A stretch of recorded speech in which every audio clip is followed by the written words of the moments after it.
During World War II, Allied soldiers would often spend their time listening to the radio.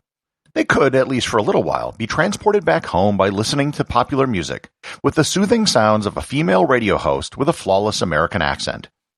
And along with the music, the troops would also get a healthy dose of enemy propaganda.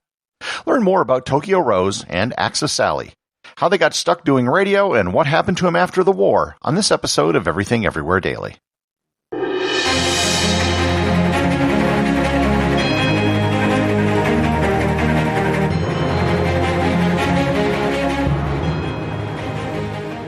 This episode is sponsored by Brilliant.org. Brilliant's mission is to inspire and develop people to achieve their goals in STEM, one person, one question, and one small commitment to learning at a time. They enable great teachers to illuminate the soul of math, science, and engineering through bite-sized, interactive learning experiences.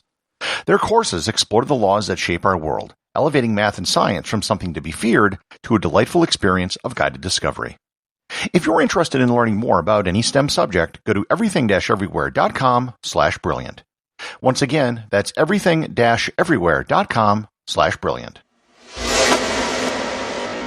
Back in World War II, radio was the only mass broadcast medium. There was no television, so radio was how people entertained themselves and were informed. While there were many ways to spread propaganda, radio was uniquely suited to do so. It required very little investment. It was very low risk compared to dropping leaflets, and it could reach an enormous number of people. It was for this reason that both sides during the war used radio to try to reach their opponents. The British would broadcast BBC shows in German, and the Americans created their own radio shows in German and Japanese which were intended for an enemy audience.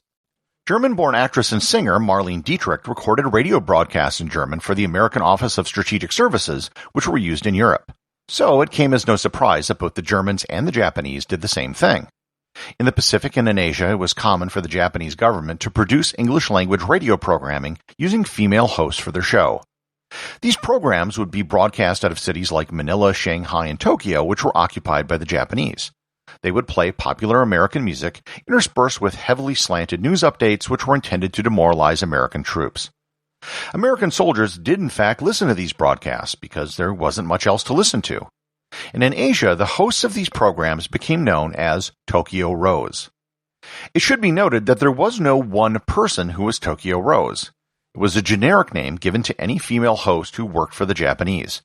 In fact, none of the hosts ever called themselves Tokyo Rose. It was a name used by the soldiers. Tokyo Rose served as a focal point for American anger in the Pacific because it was an actual person who spoke their language.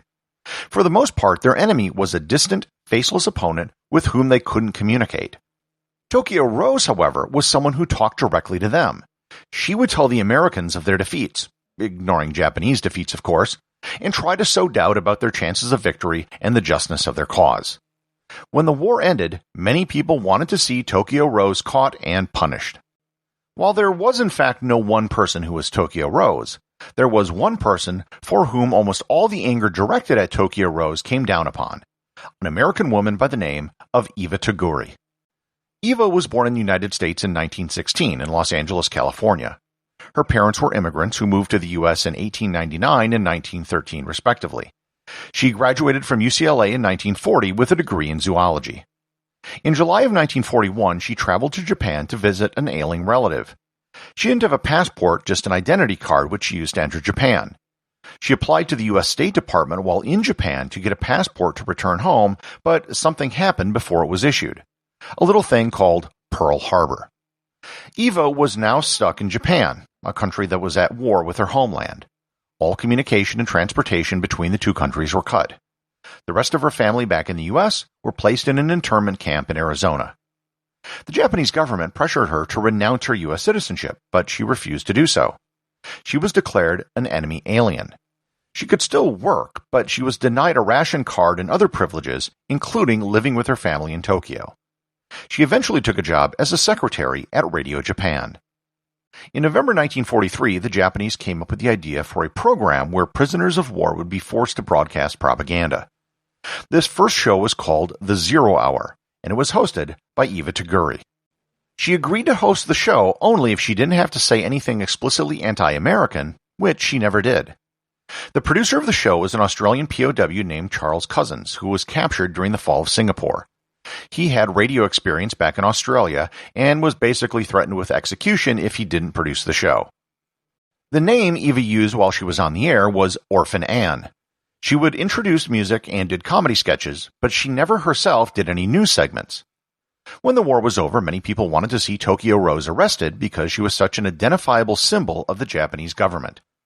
Cosmopolitan magazine offered $2,000 for an interview with Tokyo Rose, which would have been enough money for her to finally get back home. When she came to the interview, it was a setup. She was never paid the money and was put into the custody of the FBI. She was held in custody for a year, during which time the FBI and the military government under Douglas MacArthur conducted an investigation, interviewing hundreds of people, including the POWs that worked on her show. They also dug up hundreds of documents to see if she had committed any crimes. After a year, she was released after the FBI and U.S. Counterintelligence Service found no evidence of wrongdoing. However, this wasn't the end of her problems. Back in the U.S., the public, led by newspaper columnist Walter Winchell, campaigned to have her tried for treason. In 1948, she was rearrested in Japan and returned to the U.S. to stand trial. And here I need to move the story from Japan to Germany, because they too had their own version of Tokyo Rose, known as Axis Sally. Unlike Tokyo Rose, which was a name given to many different people, there were not as many Axis Sallys, and in particular, it was a very specific person, Mildred Gillars. Gillars was born in 1900 in Maine. She was a vagabond for most of her life, moving around trying to make a go of it as an actor or a model. She eventually left the United States in 1929 to live in Paris for 6 months. In 1933, she left the United States again, going to Algeria to work for a dressmaker, and then landed in Dresden, Germany to study music and teach English. In 1940, she got a job with German state radio as an announcer. In 1941, the United States advised all Americans to leave Germany, but by that time she was engaged to a German national who wouldn't marry her if she returned to the U.S. When war broke out in late 1941, she couldn't go back if she wanted to. In 1941, Gillars was recruited into hosting a show called Home Sweet Home, which had popular music, and spent a lot of time telling soldiers how their sweethearts back home were being unfaithful to them. Her most famous broadcast was a radio play called Visions of Invasion, which aired a few weeks before D-Day. She played the role of a mother who lost her son in the invasion of Europe. She was recruited into hosting multiple shows and in fact was broadcasting up until May 6th of 1945, just 2 days before the surrender of Germany. The Americans knew who she was due to interviews she had with POWs during the war, and she was arrested in March of 1946. She was flown back to the U.S. on August 21st of 1948, just 1 month before Iva Toguri. As with Toguri, she was charged with treason, and the American public wanted justice. The trial of Axis Sally began first on January 25, 1949. The case against Mildred Gillars was the stronger of the two. The Federal Communications Commission had recorded hundreds of hours of her recordings, which were able to reach the U.S. via shortwave. Moreover, the Nazis had forced her to sign an oath of loyalty to Adolf Hitler, and the Allies found the document. Her defense was that she was coerced and that speech wasn't treasonable, and furthermore was protected by the Constitution. In March, she was found guilty of 1 count of treason, specifically for the Vision of Invasions broadcast she did before D-Day. She was sentenced to 10 to 30 years in prison. The Tokyo Rose trial was a much more difficult case to prove. They didn't have the documentation as they did with Axis Sally. There was no oath of allegiance, and in fact, Toguri refused to announce her American citizenship. She had several witnesses who testified on her behalf. Her trial was the longest trial in American history up until that point. She was charged with 8 counts of treason, but in the end, she was only convicted on 1. And that 1, even in the description of the court, was pretty weak. The charge she was convicted on said, quote, that on a day during October 1944, the exact date being to the grand jurors unknown, said defendant at Tokyo, Japan, in a broadcasting studio of the Broadcasting Corporation of Japan, did speak into a microphone concerning the loss of ships. End quote. She was convicted of speaking into a microphone concerning the loss of ships. She was convicted to 10 years in prison. Mildred Gillars was released in 1961. While in prison, she converted to Catholicism and went to live at a convent in Ohio, teaching languages and music. She died in 1988 at the age of 87. Iva Toguri was released in 1956 after 6 years and 2 months in prison. Her story took a very different path than Mildred Gillars. The case against Toguri was always very weak, and the government knew it. That was why she was initially released after a year-long investigation in Japan. Almost immediately after her conviction, one witness, Hiromu Yagi, admitted that his testimony was perjured. In 1976, an investigative story done by the Chicago Tribune found that both Kenshi Oki and George Mishudo both perjured themselves as well. They were coached for 2 months prior to the trial by the FBI and the Japanese Occupation Military Police on what to say during their testimony. Both were threatened with treason themselves if they didn't testify. A television report by 60 Minutes on how she was railroaded during her trial cemented her innocence. On January 19, 1977, on his very last day in office, President Gerald Ford granted a full and unconditional pardon to Iva Toguri. The pardon returned her citizenship, which was revoked when she was found guilty. She passed away in 2006 at the age of 90. While these two women did get most of the attention, I should note that they weren't the only enemy radio hosts. There was an Axis Sally in Italy as well. Her name was Rita Zucca. She was an Italian-American who moved to Italy, and like both Gillars and Toguri, she got roped into doing broadcasts. However, they weren't able to pin anything on her, as she had renounced her U.S. citizenship beforehand. You can't be tried for treason if you aren't a citizen. There was a British man who broadcast Nazi propaganda to the UK named William Joyce, who was known as Lord Haw-Haw. He, unlike the others I've mentioned, was a committed ideological fascist who fled to Germany and became a German citizen. He was caught by the British and executed for treason in 1946. The case of treasonous wartime radio hosts had a very brief lifespan.